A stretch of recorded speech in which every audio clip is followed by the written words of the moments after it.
The following is a class on the Srimad Bhagavatam, 6th Canto, 2nd Chapter, text number 11, given by His Divine Grace, A.C. Bhaktivedanta Swami Prabhupad, recorded on September 13th, 1975, in Vrindavan, India. Niskutai brahmavadihi tatha visuddhatai abhavan amritadihi jatha harennama padai rudahitai tat uttama sloka gunopalambhavam. So, the Vishnu Dutas, they are instructing the Jamadutas. Now they are authorized person. This Vishnu Duta, they are authorized person. They are not ordinary person. They are coming from Vaikuntha. Just like Narada Muni comes from higher planetary system, Vaikuntha Loka. He is called Devarishi. He travels all over the universes, material and spiritual. He has got special concessions. Sometimes,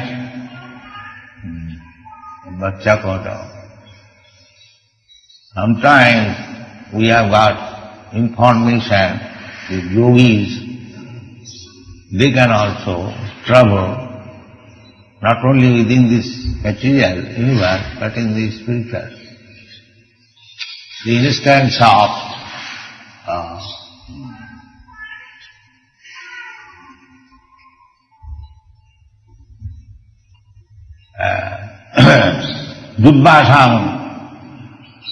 Durvasa Muni, when he committed offense at the feet of Maharaj Ambarish. Maharaj Ambarish was a grihastha, a kshatriya, and king. He had to rule over the kingdom. But because he was devotee, he was very respectful. So Durvasa Muni, he was a great yogi. He became very much envious of this king, Ambarish Maharaj, that he is ordinary grihastha dealing with politics, and I am a great yogi known all over the universe, and he is more respected than me. So he wanted to punish him, to show him his yogic power. Sometimes the yogis, they get some power and they misuse it for personal sense gratification.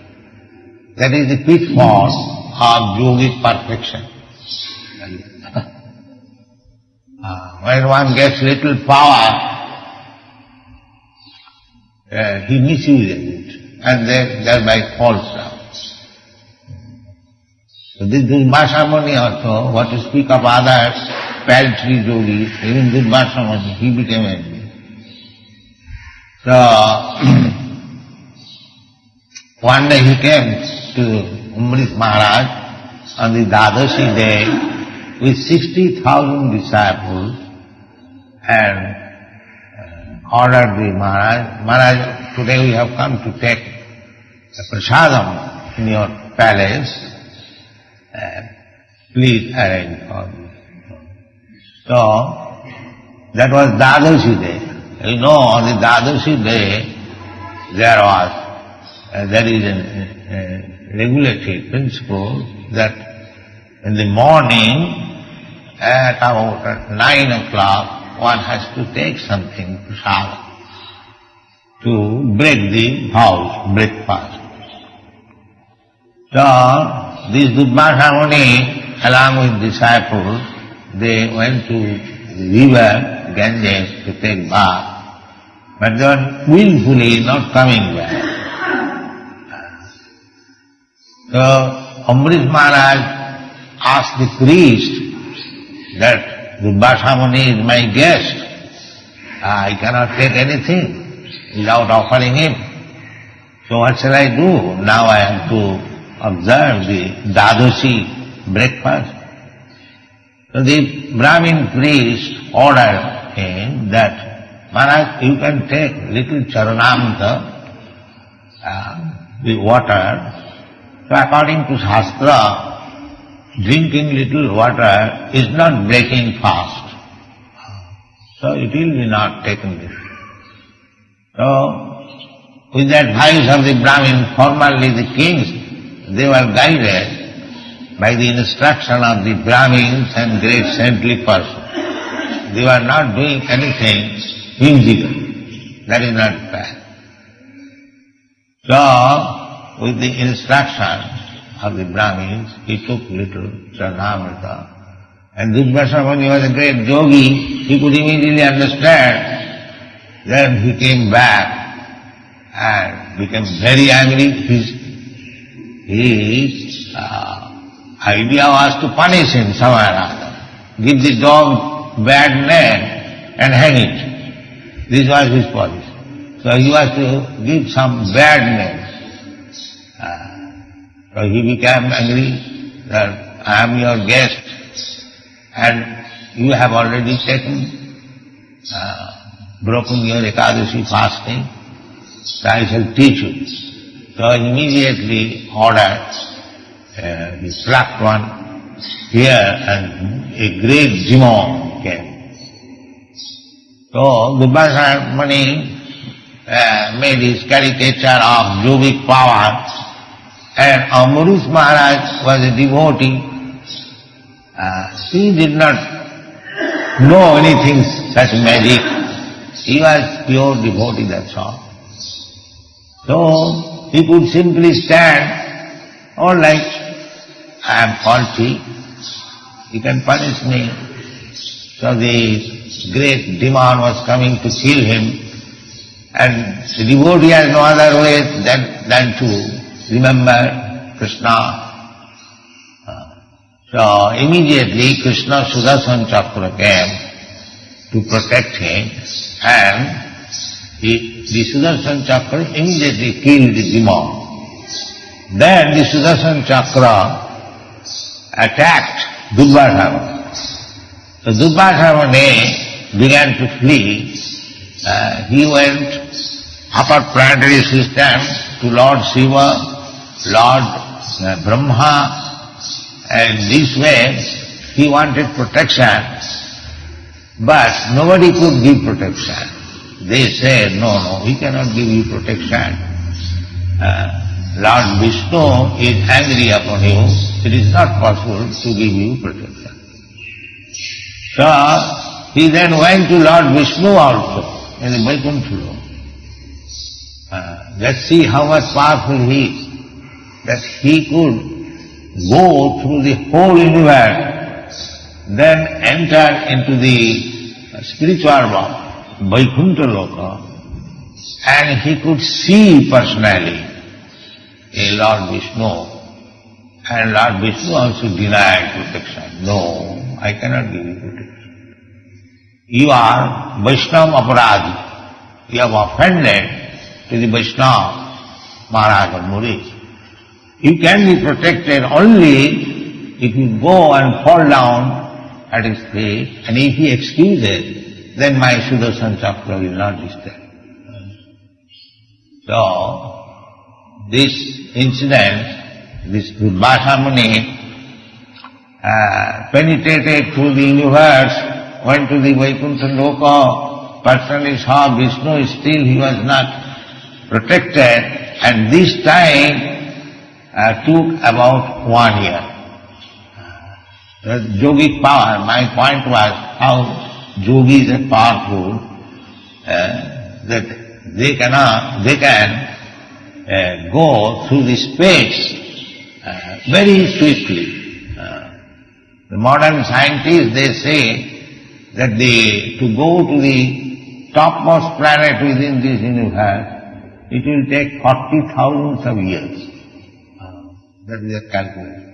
But this yogi, Durvasa, could go through the universe, not only universe, other Vaikuntha, so within 1 year. This is called yogic power. But still, he is not as powerful as the devotee.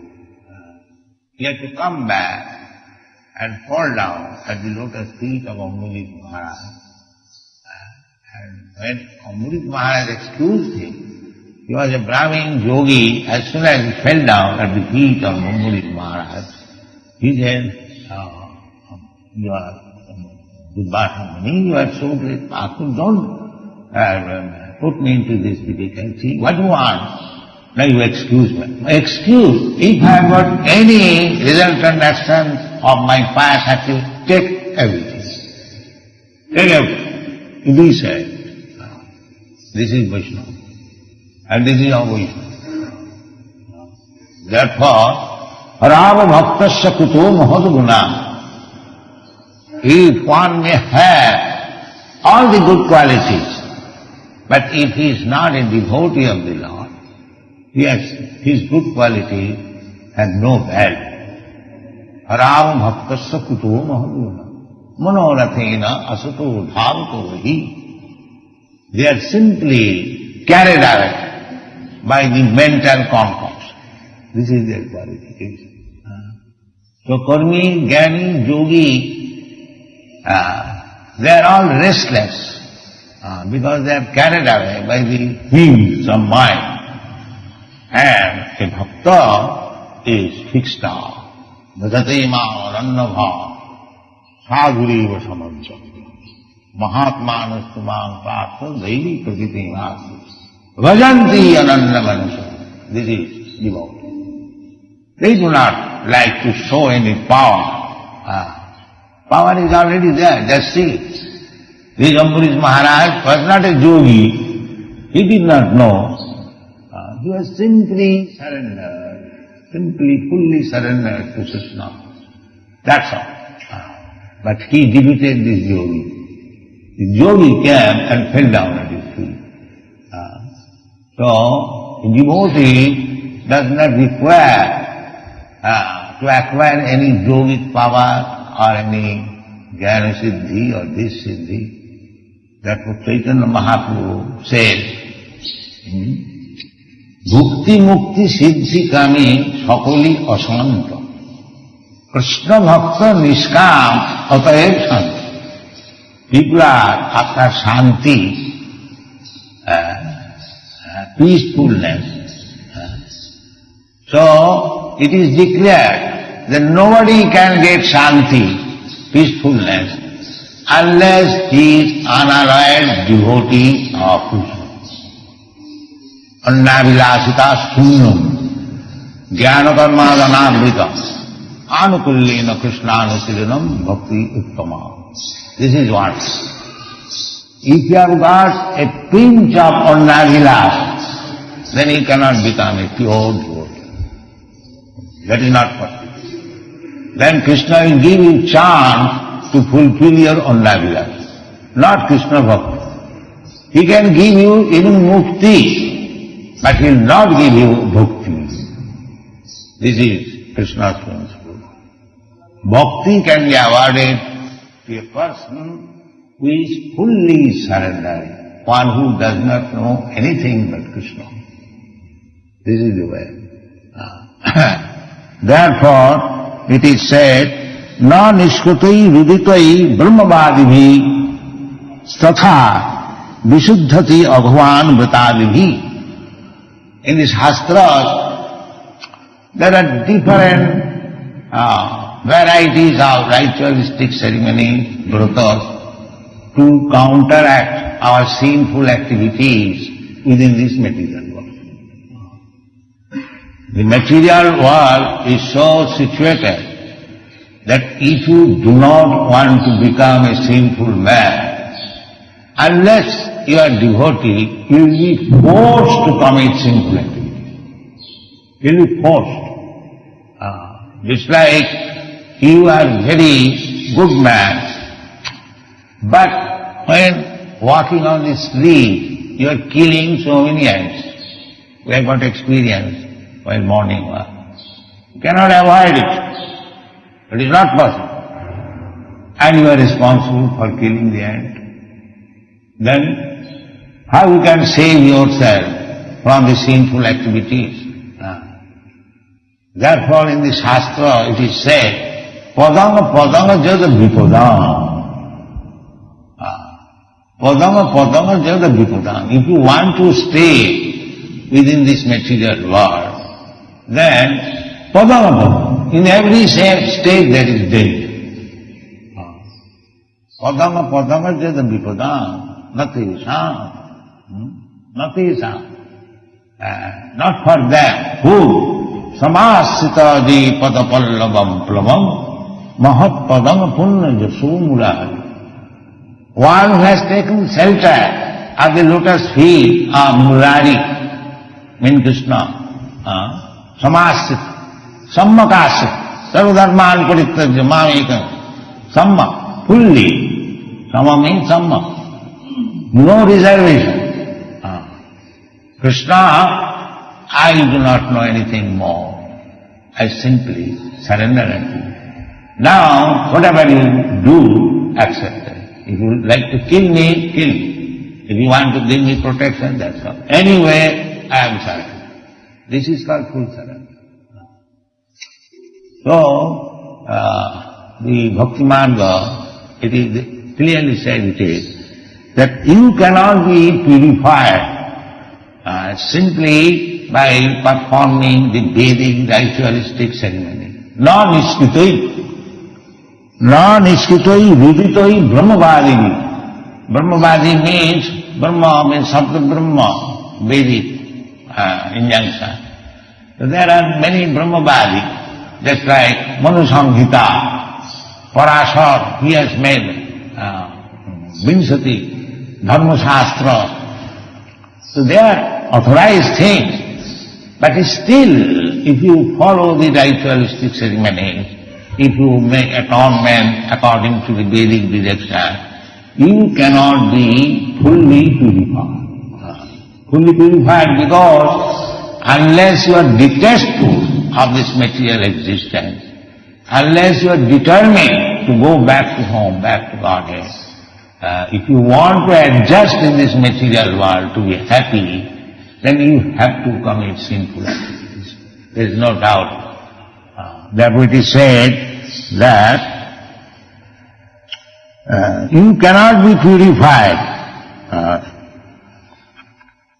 Non-iskitai viditai brahmavadi tatha vishuddhati avaman vratadvi. Avaman means sinful. Every one of us who is in this material world is sinful. So he has to purify. So this best purification process is devotional service. And the purification process begins annavilasita sunnam, when you have no more any material desire. Then the purification. Sarvabadhi vinimuttam tatparatena nirmalam. Nirmalam. Malam means sinful reaction. And nirmal. If you want to become completely free from all contamination of this material world. Contamination means associating with the different modes of material nature. Satagun, Rajagun, Tamagun. Even if you are associating with Satagun, still it is contamination. What to speak of other? Rajagun, Tamagun. Those who are contaminated by Rajagun and Tamagun, they are fully engaged in lusty desires and greediness. Tada rajastamo bhava kamalo bhavayastu jeev. Kamalo, rajastamo, the whole world is infected with Rajagun and Tamagun. Therefore, they are simply absorbed in kama and lobha, lusty desires and greediness. Not that only the poor man is hankering after money. Even the richest man in this material world, he is also hankering. Lobha, I want more, I want. Krishna is assuring that Yogakshemam Vaham Tesham Nityavijuktanam Yogakshemam Vaham. If one is fully surrendered, I supply him personally, I carry his personal necessities. Yogakshemam Vahami aham. Not that I ask somebody, but I carry myself. He is giving assurance. Why we should be hankering after other things to become happy? It is foolishness. Krishna assures, Tesham Nitya Vijuktanam Yogakshemam Vaham. So, this is the special mercy for the unallied devotee. So, unallied devotee means Anna Vilasita Sannam Sarvapadhi Vinirmuktam. Sarva Upadhi Vinirmuktam. Upadhi means artificial. I am the husband of this wife. I am the father of these children. I am the inhabitants of America. I am American. I am Hindu. I am Muslim. I am Christian. I am Brahmin. I am fat. I am thin. I am white. I am black. So many. These are all upadhis. So one has to become free from this upadhi. Thank you.